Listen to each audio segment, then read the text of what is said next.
Yo, what's up dude? Ketemu lagi dan kita di sini masih di Indo Gems Crypto Channel. Hari ini di tanggal 26 Februari 2024 ya. Dan seperti biasa guys, kita langsung saja melihat bagaimana update dari global crypto market cap. Seperti yang terlihat dari data coin market cap di sini menunjukkan adanya kenaikan ya di 1,53%, cukup bagus. Begitu juga untuk Fear and Greed Index juga mengalami kenaikan tipis di poin 71 ya, di mana kemarin di posisi 70 dan masih mengindikasikan adanya antusiasme di market ya untuk masuk ke kripto guys. Oke, kita tunggu aja nanti seperti apa kelanjutannya. Dan tentu saja semua itu adalah efek kontribusi dari Bitcoin dan juga teman-teman nongkrongnya di sini guys. Kalau kita lihat ya untuk Bitcoin dalam waktu 24 jam ke belakang mengalami penurunan ya. Meskipun masih tipis di 0,28% ya, masih di harga 51.400, mempertahankan harga di atas 50.000 dolar guys. Kemudian untuk Ethereum hari ini cukup bagus ya, menembus harga di 3.000 dolar guys, di mana hari ini naik di 2,13%.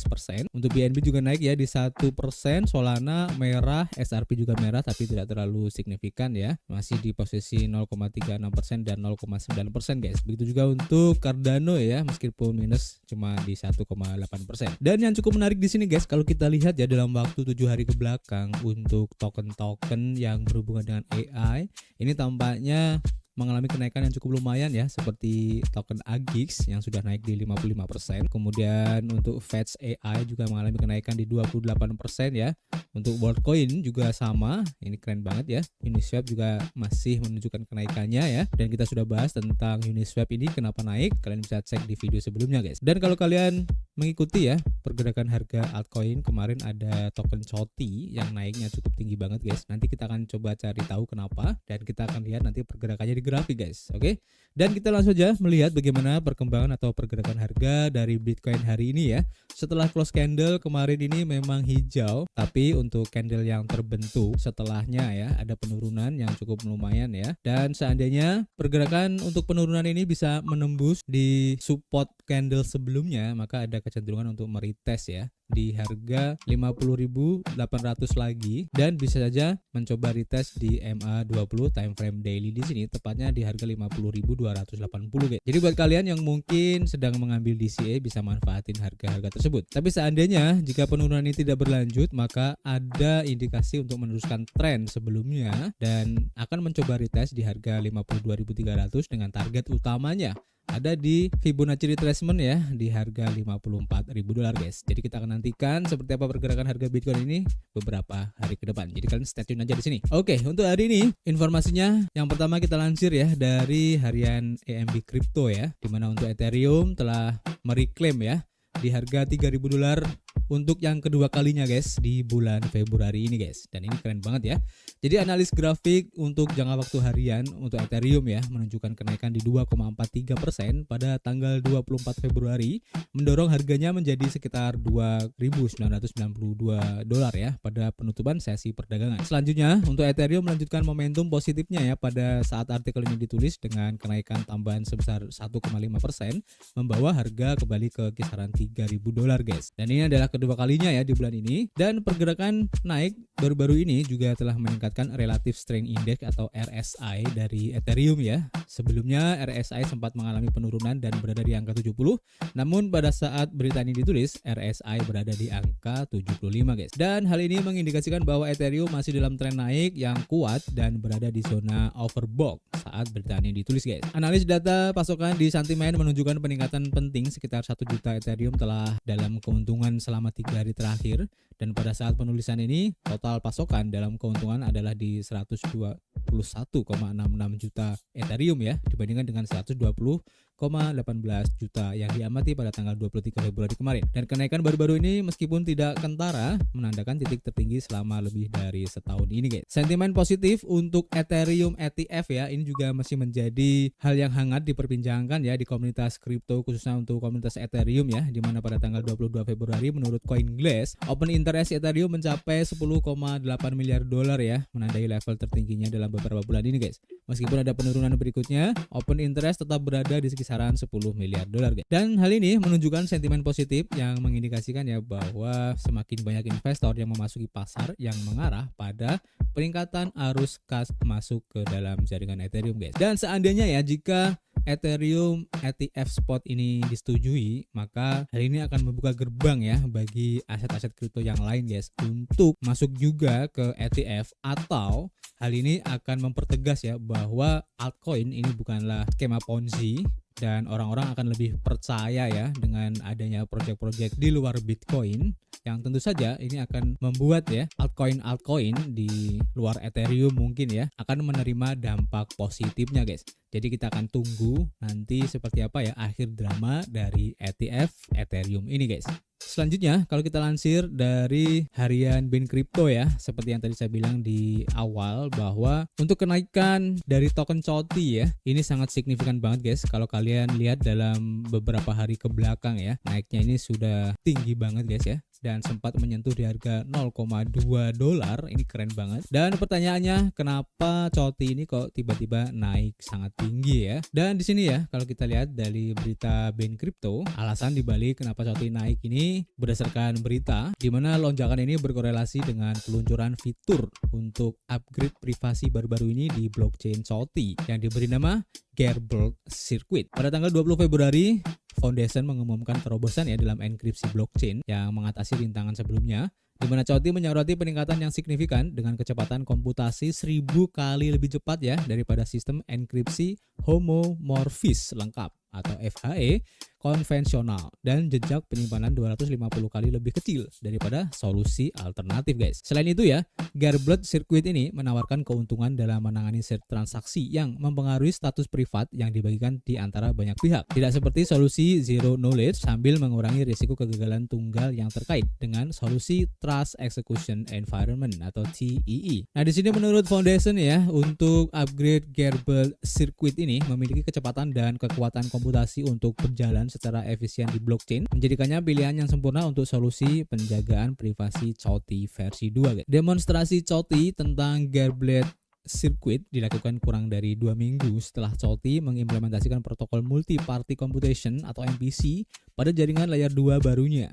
Pada saat itu, perusahaan tersebut mengatakan ya bahwa titik akhir MPC memungkinkan komputasi kolaboratif tanpa mengorbankan privasi data guys. Antisipasi seputar peningkatan privasi dan keamanan yang akan datang telah mendorong harga COTI ini naik ya. Namun, para pengamat pasar telah mendesak untuk berhati-hati dalam memperdagangkan aset karena volatilitasnya yang sangat tinggi saat ini guys. Jadi kalau kalian ingin masuk ke COTI tampaknya sudah terlalu tinggi harganya. Jadi alangkah baiknya kalian tunggu dulu, atau kalau kalian lebih suka di pasar derivatif mungkin bisa mengambil posisi short ya. Tentu saja harus gunakan leverage yang jangan terlalu besar ya. Oke. Kemudian info selanjutnya kalau kita lansir ya dari harian Cointelegraph guys, ada berita yang cukup mengejutkan di mana untuk akun X atau akun Twitter dari MicroStrategy ini diretas guys dan dilakukan penipuan phishing untuk token Ethereum guys. Peretas mengambil alih akun resmi dari MicroStrategy X memposting serangkaian tautan berbahaya ya ke airdrop palsu untuk apa yang disebut token MSTR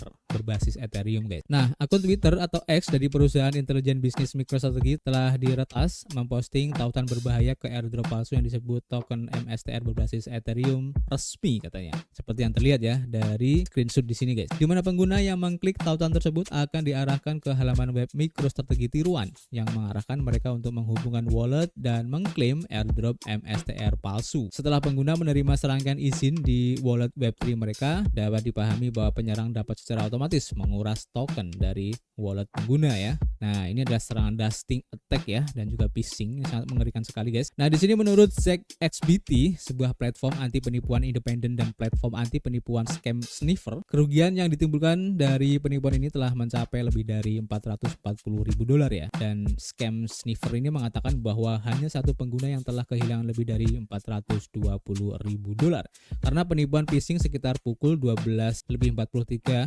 waktu UTC ya, hanya beberapa menit setelah tautan berbahaya pertama diposting ke akun MicroStrategy di Twitter atau X. Pengguna yang tidak terkenal tersebut kehilangan total altcoin senilai $424.000 ya dengan satu transfer masuk ke penyerang MicroStrategy dan 2 lainnya secara otomatis dialihkan ke wallet kedua yang terkait dengan kelompok peretasan terkenal Pink Drainer. Dan korban yang tidak dikenal menandatangani transaksi yang menghasilkan total $134.000 dalam bentuk wrap BAI, kemudian token CHEX senilai $122.000 dan wrap POKT senilai $45.000 yang dikirim ke alamat wallet penyerang, guys. Dan pada saat publikasi, alamat wallet penyerang MicroStrategy menyimpan total $329.000 token berbasis Ethereum berdasarkan info dari Ethereum The Bank. Para pakar industri kripto dengan cepat menunjukkan sifat penipuan yang agak jelas dengan investor kripto Inggris bernama samaran Kobe mencatat bahwa MicroStrategy, sebuah perusahaan yang secara eksklusif berfokus pada Bitcoin,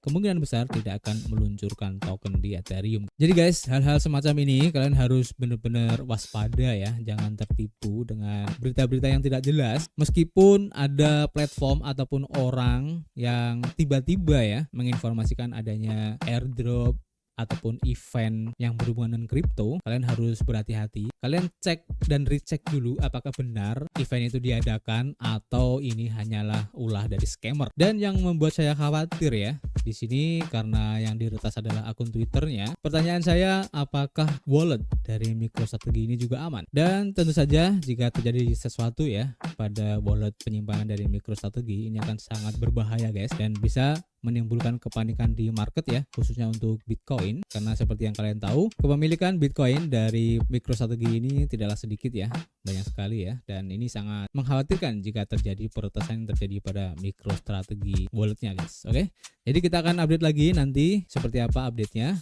Dan untuk berita terakhir ya, berhubungan dengan Shiba Inu guys, kita sudah lama tidak menginformasikan tentang Shiba Inu. Dan menariknya di sini, seperti yang kita lansir ya dari harian Cryptopolitan, di mana Shiba Inu akhirnya menguji guys sebuah inovasi baru yang diberi nama token DN404, dan mungkin ini sebagai tanggapan ya untuk token ERC404 yang lagi ramai diperbincangkan ya dengan token Pandoranya. Dan ini cukup menarik guys, kalau memang Shiba Inu juga meluncurkan token 404-nya ya, ini cukup menarik. Nah di sini project Shiba Inu yang dikenal dengan kehadirannya yang dinamis ya dalam mata uang kripto baru-baru ini mengumumkan langkahnya untuk memasuki fase baru dalam inovasi dan eksperimen. Perkembangan ini terjadi ketika project ini menjadi salah satu penguji awal standar DN404 guys, sebuah standar token hibrida yang baru yang dirancang untuk menggabungkan fitur-fitur token yang dapat dipertukarkan seperti yang mengikuti standar ERC20 ya, dan token yang tidak dapat dipertukarkan yaitu NFT sesuai dengan standar ERC721. Dan inisiatif ini menandai tonggak penting bagi Shiba Inu yang mencerminkan upaya berkelanjutan untuk mendorong batas-batas dalam ekosistem yang terdesentralisasi guys. Standar token DN404 yang disingkat dari Divisible NFT 404 bertujuan untuk mencapai kepatuhan penuh ya dengan kerangka kerja ERC20 dan ERC721 yang sudah ada.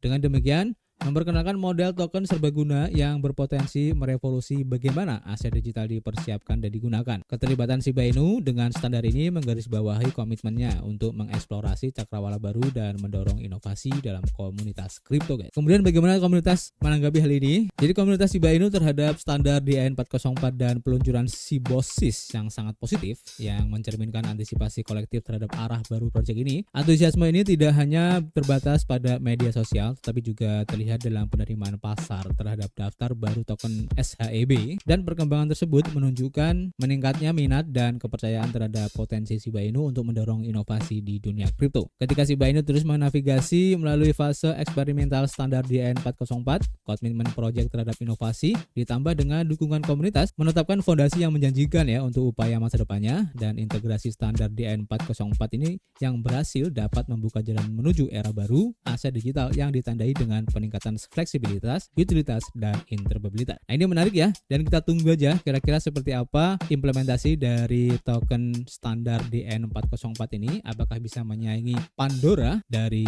ERC404 guys. Ini cukup menarik. So, jadi untuk berita hari ini cukup ya, nanti kita akan update lagi. Dan untuk berita yang belum sempat kita sampaikan di sini, nanti kita akan share di akun Twitter IndoGem ya. Sekaligus untuk project-project baru yang lagi airdrop ataupun yang lagi testnet ya, nanti kita akan share juga di akun Telegram baik yang grup ataupun channel guys. Jadi kalian gabung aja di situ.